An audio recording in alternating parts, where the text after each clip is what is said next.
오늘 말씀은 저희가 예배를 드릴 때 처음에 송영으로 시작할 때 항상 나오는 메시지죠. 성소에 들어갈 담력을 얻었나니 하나님께 나아가자. 우리가 히브리서를 나누면서 처음부터 끊임없이 이야기한 게 비교예요. 구약 유대교보다 우월한 유대교의 모든 속한 모든 것들보다 더욱더 뛰어나신 예수 그리스도, 비교의 대상이 되는 건 아니지만 끊임없이 논증을 했습니다.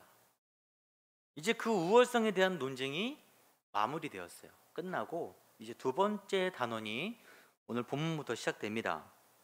이 두 번째 단원은 지금까지 이야기한 우월성을 근거로 이제 새 언약을 따라 예수를 믿는 성도들의 믿음, 그 중에서도 인내하는 믿음과 또 그에 합당한 삶을 살아가는 적용 같은 이야기들이 이제 나누어져요. 히브리 기자가 당시 성도들에게 요구하는 삶의 자세가 뭐냐? 오늘 본문의 말씀처럼 22절에 하나님께 나아가자입니다. 하나님께 나아가자. 왜 하나님께 나아가자라고 했을까요? 부모가 자식한테 밥 먹으라 하는 이유는 안 먹으니까, 일찍 자라 하는 이유는 일찍 안 자니까죠. 나아가자라고 하는 이유는 성도들이 하나님께 잘 나아가려 하지 않았기 때문이죠. 당시 히브리 성도들은 크게 두 가지 어려움 가운데 처해 있었습니다. 유대교를 믿다가 그리스도교로 개종했는데 그들에게 기독교인들에 대한 로마의 박해가 찾아왔어요. 그리고 그 박해는 굉장히 심했고 목숨의 위협까지 느낄 만한 박해였고, 문제는 기간이 짧지 않았습니다. 예수를 믿으면 내 부모님, 내 자식, 그 자식의 자식까지도 계속 박해를 받아야만 되는 아주 처절한 상황이었어요. 또 그 가운데 두 번째 어려움이 찾아왔는데 유대교에서 그들을 회유하는 것입니다. 거봐, 그 예수 믿어갖고 이게 뭐야 이게. 예수가 정말 있다면 그런 일을 당했겠어? 유대교로 돌아와라. 우리 원래 오리지널로 돌아와라. 라는 회유가 히브리 성도들에게 찾아온 것입니다. 여러분, 전문으로 사냥을 하는 사람들은 사냥감을 몰아넣습니다. 사냥감을 몰아가는데 모든 길을 감사합니다. 모든 길을 다 막아버리진 않아요. 몰되 압박해가면서 길을 하나 살짝 내줍니다. 그럼 동물이 그쪽 길로 도망가는 거예요. 여러분, 그 길이 어떤 길입니까? 덫이 있는 길이에요. 죽이려고 매복하고 있는 길입니다. 여러분, 이 엄청난 역사적 사건은 사단이 계획하고 로마 제국과 유대교가 투입된 모리사냥 같아요. 로마가 기독교인들을 박해로 몰아세우고, 이건 거의 피할 수 없는 천재지변 같은 상황이거든요. 엄청난 로마 제국이 기독교를 박해하니까 지쳐갈 때쯤, 절망 가운데 허덕일 때쯤에 유대교라는 길을 살짝 내주니까 사람들의 마음이 당연히 흔들리죠. 유대교로만 돌아가면 내 자식이 그런 꼴을, 나와 같은 꼴을 당하지 않아도 되는데, 그냥 하나님을 섬기면서 살아갈 수 있는데 라는 희망이 생기니까 유대교로 돌아가려고 하는 거예요. 거대한 배교의 움직임이, 예수 그리스도를 떠나려는 움직임이 생긴 것입니다. 이 조짐이 무엇으로 나타났느냐? 25절 함께 읽겠습니다. 모이기를 패하는 어떤 사람들의 습관과 같이 하지 말고 오직 권하여 그날이 가까움을 볼수록 더욱 그리하자. 히브리 성도 중에 예배 모임 참석하기를 포기하는 이들이 늘어났어요. 당시 상황이 그렇습니다. 점점 안 나오는 거예요. 처음에는 몇몇 사람들이 안 나오기 시작하다가 그게 사람들에게 퍼지고 안 나가는 날짜가 늘어갈수록 습관처럼, 모이기를 패하는 어떤 사람들의 습관처럼 돼버린 것입니다. 현상이 되어버렸어요. 현상. 당시 기독교의 현상, 기독교를 떠나는 것, 예배를 나오지 않는 현상이 일어났습니다. 교회는 하나님과의 관계 그리고 성도들 간의 관계로 이루어져 있습니다. 단순하지 않아요. 그래서 교회를 몸이라고 표현하죠. 머리 대신 그리스도와 각 우리 지체가 유기적으로 연합되어 있습니다. 저는 목사니까 한 입 정도 되겠죠. 여러분은 또 다른 기구를 할 수 있고, 이 모든 것들이 유기적으로 잘 조합이 되어야 건강하게 교회가 세워져요. 여러분, 교회가 왜 건강하게 세워져야 하냐면은 오늘 본문 24절에 서로 돌아보아 사랑과 선행을 격려한다 그랬어요. 서로 돌아보고 사랑과 선행을 격려한다. 교회의 성도들은 서로 격려하는 관계인데, 이 격려는 잘하고 있어, 힘내, 이 정도가 아닌 거예요. 이 격려가 다른 번역으로 하면은 자극, 도전으로 번역됩니다. 때로는 설교의 메시지보다 내 옆에 있는 성도의 모습에 감동받아서 내 신앙이 자라는 경우가 더 많이 있어요. 저 처음에 중학교 때 교회 갔을 때 설교 때 맨날 졸았거든요. 솔직히 잘 안 들렸어요. 근데 선배들, 후배들, 먼저 믿은 사람들의 모습을 따라 하다 보니까 믿음을 갖게 되는 거예요. 참, 김 집사님이 기도를 참 잘해. 열심히 나도 그렇게 기도해야지. 참, 박 권사님이 성도를 참 사랑으로 잘 감싸줘. 나도 저렇게 해야지. 이렇게 끊임없이 서로 자극이 되고 도전이 되면서 우리 믿음이 자라나는 거예요, 교회에서. 그런데 모임에 나가지 못하는 것이 습관이 돼버리자, 현상이 돼버리자 어떤 일이 발생하느냐? 서로 점점 무관심해졌다는 거예요. 히브리서 당시 이야기가 그렇습니다. 주석이 그렇게 나와 있어요. 눈에서 멀어지면 마음에서도 멀어지는 게 당연한 지사니까요. 성도들 간의 자극이 사라지니까 나 홀로 있는 가운데 신앙이 정체되고, 여러분, 정체는 퇴보의 시작이죠. 퇴보되는 것입니다. 그러다가 그리스도를 떠나게 되는 거예요. 결국에는 어쩌면 히브리서의 말씀이 참 지금의 상황과 이렇게 일치하는지 참 이 시대를 참 예언하는 말씀 같아요. 팬데믹이라는 상황이 교회와는 정말 상극의 관계입니다. 못 모여요. 그런데 모이지 말아야 하는 이유가 정당성이 아주 충분합니다. 아주 충분해. 교회 내에서도 의견이 분분합니다. 저도 안 모이는 게 믿음인가? 모여야 되나? 안에 엄청난 갈등이 일어나요. 근데 진짜 큰 문제는 그게 몇 주가 아니라 몇 년이잖아요. 지금 몇 년. 지금 2년 차죠? 몇 년이 돼가고 있는 거예요. 교회들이 코로나 가운데 어떤 상황인지 조사를 했어요. 좀 규모 있는 교회들, 목사님들 이렇게 리서치를 해봤는데 성도들 중에 30%에서 40%가 연락이 잘 안 된다 그럽니다. 그런 느낌 알죠? 전화 잘 안 받고, 받아도 투명하고 나중에 안 받고 바쁘다 그러고 맨날. 그렇게 연락 잘 안 되는 사람이 30-40%.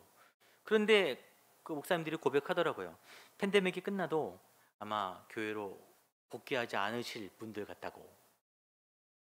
우리가 한 2-3주만 빠져도 벌써 사람들이 마음이 멀어지는 게 느껴지는데, 이렇게 길게 팬데믹이 오니까 사람들이 떨어져 나가는 거예요. 엘리코트라는 사람이 히브리서를 주석하면서 이렇게 얘기했어요. 교회의 모임에서 멀어지는 것이 배교의 첫걸음이다. 믿음이 연약한 자들이 먼저 떨어져 나가고, 그리고 버티던 자들 역시 연약한 자들의 습관을 따라서 크게 떨어져 나갈 위기가 지금 바로 우리 코앞에 와 있어요. 코앞에. 연약한 자들 먼저 떨어져 나가고, 그래도 버티던 사람들, 히브리 성도들도 그랬어요. 연약한 사람들 떨어져 나가고, 버티다가 유대교라는 활로가 열리자 사람들이 배교의 마음을 갖는 것입니다. 사랑하는 성도 여러분, 이 코로나가 앞으로 좀 더 지속될 텐데 장담할 수 없잖아요. 여러분, 그럴 때일수록 더 예배를 사모해야 합니다. 지금 4단계라 어쩔 수 없이 이렇게 하는 게 옳지만, 그래도 예배를 사모해야 돼요. 사모하는, 갈망하는 마음이 있어야 합니다. 또한 성도들을, 내 옆에 있는 나와 함께하는 성도들을 몸은 같이 있지 않지만 사랑하고 서로 격려해 줘야 합니다.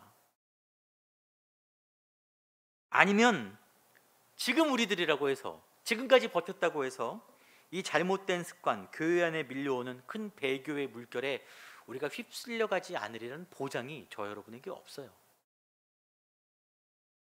그럼 이런 상황 가운데 우리에게 필요한 것이 뭐냐?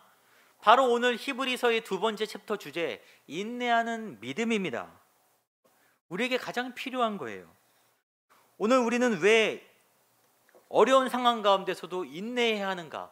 히브리 성도들은 왜 그렇게 박해의 상황 가운데서도 인내하고 믿음으로 버텨야 하는가? 그거에 대해서 한번 이야기를 해보겠습니다. 19절, 그러므로 형제들아 우리가 예수의 피를 힘입어 성소에 들어갈 담력을 얻었다. 두 번째 챕터의 시작은 그러므로라는 접속사로 시작합니다. 이 말인즉 앞에 나왔던 내용, 앞에 나왔던 수많은 논쟁들의 결과가 앞으로 나올 이야기임을 말해주는 거죠. 앞에 나온 이야기가 무엇이냐? 첫 번째 챕터의 주제들이 19절과 20절에 다시 한번 언급이 됩니다. 종합적으로 예수의 피를 힘입었다.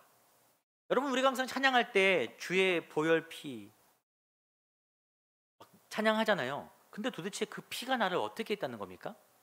그 피가 나를 씻겨주는 거예요? 뭐예요? 다시 한번 마지막으로 성소에 관한 이야기를 언급해 볼 텐데, 구약 백성들이 과거에 성소에 제사를 드리는 모습을 한번 떠올려 보겠어요. 1년에 한 번 돌아오는 대속죄 이래 대제사장이 백성들을 대표해서 백성들의 죄를 정간 짐승의 피를 가지고 지성소로 들어가죠. 백성들이 밖에서 뭐 하고 있을까요? 그 마음이 어땠을까요? 감사했을까요? 올해도 넘어가는구나. 여러분, 그건 제사가 성공적으로 끝나야 되는 이야기죠. 제사장이 살아나와야 제사가 성공하는 거 아니겠습니까? 하나님의 임재 앞에서 조마조마한 마음인 거예요. 제사장 언제 나오나? 이번 제사 성공하나? 잘 돼. 얼마나 답답합니까? 내 죄를 씻는 제사를 남에게 의지하는 거예요. 그리고 그것을 매년마다 반복해야 됩니다. 매년마다 죄의 굴레 때문에 전전긍긍하고 살아야 되는 거예요. 하나님을 믿지만 하나님께 직접 나아갈 수 없는 종과 같은 불안한 모습입니다. 그게 구약의 모습이에요. 그런데 이런 비참한 상황을 상징하는 것이 우리가 지난주에 나누었죠. 휘장이에요. 휘장. 두께 10cm의 두꺼운 천이 성소와 지성소를 가로막고 있는, 넌 여기선 못 들어온다, 너네들은. 휘장의 기원이 뭡니까? 범죄한 아담과 하와가 에덴 동산에서 쫓겨났죠. 그때 하나님이 에덴 동편에 그룹들과 두루 도는 화형검을 배치하사 사람들이 더 이상 그곳으로 접근하지 못하도록 했어요. 단절된 것입니다. 휘장은 백성들이 죄로 인해 하나님과 여전히 단절되어 있다는 증거예요. 이게 구약 제사와 율법의 한계입니다. 그러나 예수의 피로 말미암아 무슨 일이 일어났습니까? 마태복음에 성소의 휘장이, 그 두꺼운 휘장이 찢어진 거예요. 하나님이 찢었습니다. 물리적으로는 안 됐는데 하나님이 찢으셨어요. 예수의 피로 하나님의 공의가 충족되었기 때문에 하나님과 인간 사이에 다시 길이 열린 거예요. 다시 에덴의 동산으로, 하나님 나라로 들어갈 길이 열렸습니다. 그래서 히브리서 기자는 이 길을 새로운 살 길이라고 얘기하죠. 그러므로 우리가 성소에 들어갈 담력을 얻었다. 저희가 매주마다 담력을 얻었다라고 하는데, 이게 담력 체험 그런 느낌 나잖아요. 이 담력이라는 말이 원어로 파르레시아라고 하는데, 이것을 담력으로 번역하는 것은 유대교회를 배경으로 한 성도들에게는 잘 어울리는, 이해되는 말이에요. 왜냐하면 그들은 항상 지성소로 들어가는 게 불가능했고, 지성소 들어가면 자칫하면 죽었으니까 두려운 장소였어요. 지성소 하면 담력이 떠오를 수밖에 없습니다. 그런데 우리에게는 조금 와닿지 않잖아요. 우리는 다행히 예수님 오신 이후에 태어나서 목숨을 건 예배를 드려본 적은 없어요. 파르레시아를 번역하면 모든 것을 말하는 자유입니다. 이게 정치 영역의 단어인데, 헬라 도시 국가에서 시민들은 어디서든 언제든지 자신의 의견을 자유롭게 말할 수 있었어요. 그러나 종이나 외국인들은 안 됐습니다.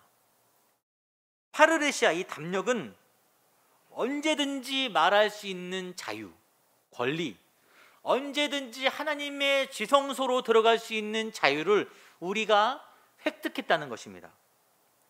그래서 대속죄를 기다릴 필요도 없고 1년에 한 번도 아니고 나를 대신해서 누군가가 나아가 주는 게 아니에요. 목사가 나아가 주는 거 아닙니다. 부모도 아니고 누구도 아니고 그냥 내가 하나님께 언제든지 나아갈 수 있는 거예요. 나는 연약한데 성령께서 내 안에 항상 내주하시고 하나님과 나 사이에 아무런 막힘이 없는 그런 놀라운 은총 안에 우리가 살고 있는 거예요. 이것을 새 언약의 관계 안에서 아버지와 아들의 관계라고 규정하고 있습니다. 예수의 보혈이 이것을 다 이루었어요. 지금 히브리 기자는 독자들에게 너희에게 열린 새로운 살 길을 버리고 하나님의 아들로서 살아가는 권리를, 자유의 권리를 버리고 다시 예전의 종의 모습, 지금 우리들에게 적용하면 죄의 종되었던, 죄 때문에 전전긍긍하는 그런 한계적인 모습으로 돌아가겠느냐라고 말하는 것입니다.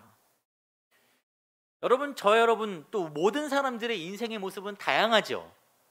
부유하고 화려하게 살아가는 사람도 있고 힘들게 살아가는 사람도 있어요. 그런데 결국 우리 앞에 놓인 길은 딱 두 가지예요. 모든 사람이 동일합니다. 죄의 종이냐, 하나님의 아들이냐.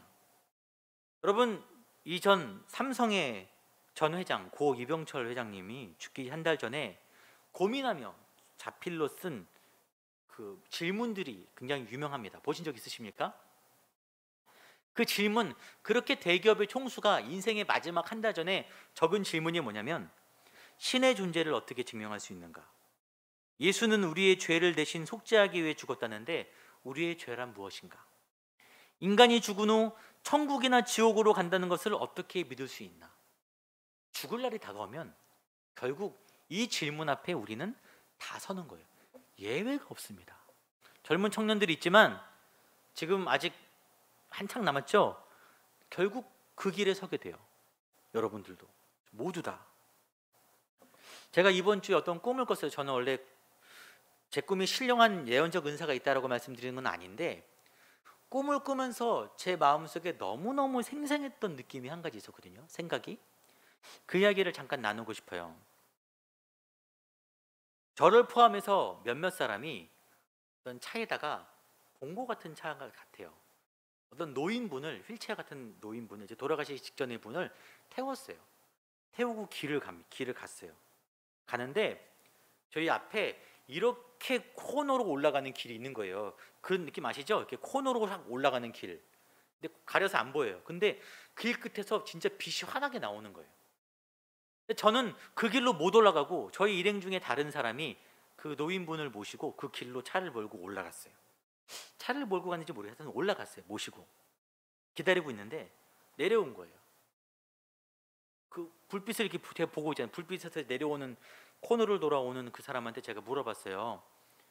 왜 그런 질문했는지 모르겠어요. 저기 천국이 있냐고. 그러니까 그 사람이 천국이 있다고, 내가 봤다고 하는 거예요. 꿈이지만 내가 봤다라고 저한테 알려주는 순간 제 마음속에 든 생각이 딱 하나 있어요. 딱 하나. 교회가 딱 떠올라서 교회가. 아, 교회. 무슨 말이냐면은 저도 목사잖아요. 개척을 했잖아요. 한편으로는 개척했는데 교회가 잘 돼야 될 텐데 이런 마음이 없을 수가 없잖아요. 사람이니까. 그런데 순간 저 코너 돌면 천국 있다는 소리를 딱 듣자마자 아, 교회가 중요한 게 아니지. 뭐 별로 연연할 거 없어. 저기 가야 돼. 저기. 마음속에 이 세상 게 별거 아닌 거예요. 그냥 교회 뭐 잘 안 되면 어때? 믿음 잘 지키고 몇몇 성도 잘 저곳으로 가는 게 중요하다라는 마음이 들었어요. 그냥 그 느낌이 생생해요. 천국 얘기를 듣자마자 다 필요 없는 거예요. 저기 가야지. 누구에게나 한 번 피할 수 없는 죽음이 있고 그 이후 갈 길이 달라집니다. 아까 말씀드렸지만 아직 살 날이 남았을 때는 이것을 잊고 살 수 있지만 결국 이 길의 끝을 아무도 피할 수 없는 거예요. 죄의 결과인 영원한 사망이냐 아니면 하나님 나라에서 영원한 백성이냐, 이것을 23절에서는 우리가 믿는 도리의 소망이라고 얘기합니다. 우리에게는 이 소망이 있어요. 하나님 나라에 영원히 거할 거라는 소망이 있습니다. 그래서 시대를 막론하고 잘 사는 시대나 못 사는 시대나 어떤 시대나 동일하게 기독교의 메시지는 예수 믿고 구원받으세요입니다. 그리고 이 시대에, 지금 이 시대, 이 팬데믹 시대, 이 어려운 시대에 이 메시지는 세상에만 전할 게 아니라 다시 교회로 울려질 메시지인 거예요. 우리가 믿음이 없어서 우리가 떨어져 나가게 된 상황에서 다시 예수 믿고 우리가 구원받아야 된다. 다시 새롭고 산 길을 지나 하나님 나라로 들어가는 길을 포기하면 안 된다라고 말하고 있는 것입니다. 마지막으로 23절 같이 보겠습니다. 같이 읽겠습니다. 또 약속하신 이는 미쁘시니 우리가 믿는 도리의 소망을 움직이지 말며 굳게 잡고. 약속하시니 하나님이십니다. 하나님은 미쁘시다. 여러분, 미쁘시다라는 말 들어보셨죠? 무슨 뜻이죠? 믿을만하다, 신실하다입니다. 사람은 믿을만하지 않아요. 못 믿습니다. 그 사람이 못 믿을 사람, 나쁜 사람이라는 의미가 아니고 다른 사람의 믿음을 감당할 만한 능력이 그들에게 없어요. 저와 여러분에게 없습니다. 여러분, 목사라고 저 믿으면은 제가 그 믿음 감당할 능력이 없어요.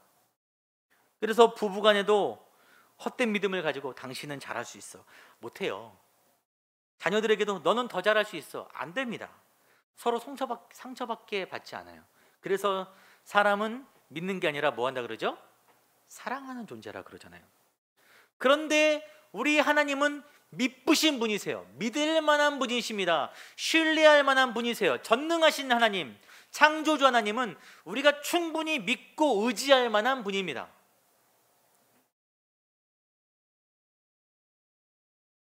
충분하게 우리가 평생 의지할 만한 분이세요. 그분의 약속은 미쁘십니다. 믿을만해요. 그분이 우리에게 하신 약속은 미쁘십니다. 어떤 다른 목사님이 이 히브리서 설교하는 이야기를 듣다가 이런 질문을 하더라고요. 아까 우리 인생길의 끝에 가는 이야기를 했잖아요. 여러분, 그 인생의 마지막 그 여정 끝까지 신실한 그 길을 지켜나갈 자신이 있으세요? 마지막 우리 인생 종착지에서 여전히 그 길 가운데 설 수 있는 자신이 있으세요? 아멘을 안 하시네요. 네, 저는 없어요. 오늘 하루 길도 정말 힘듭니다. 오늘 하루 길도 제대로 갈 수 있을까 말까.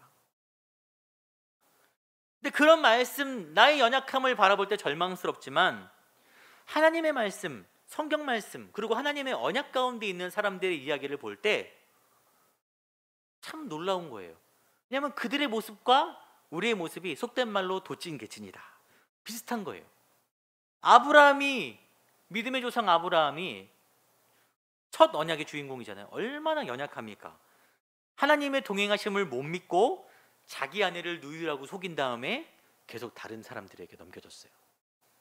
그리고 아들을 낳을 거라 그랬는데 못 믿고 못 기다리고 결국 언약 가운데 있지 않은 이스마엘이라는 아들을 결국 낳아버렸어요. 여러분, 그런 연약한 사람이죠. 여러분, 다윗은 정말 얼마나 연약합니까? 우리가 수요일날 얘기했는데 자기 부하 충신의 아내를 빼앗고 눈이 멀어서 미모에, 그것도 모자라 그를 전쟁터에서 죽도록 살인교사한 사람이에요. 예수님의 제자들과 사도 바울 역시 얼마나 연약하고 악한 사람들이에요. 그 여정의 끝까지 갈 수 있는 사람들이 아닙니다. 이상하게도 성경은 그 믿음의 조상들의 흑역사라고 하죠.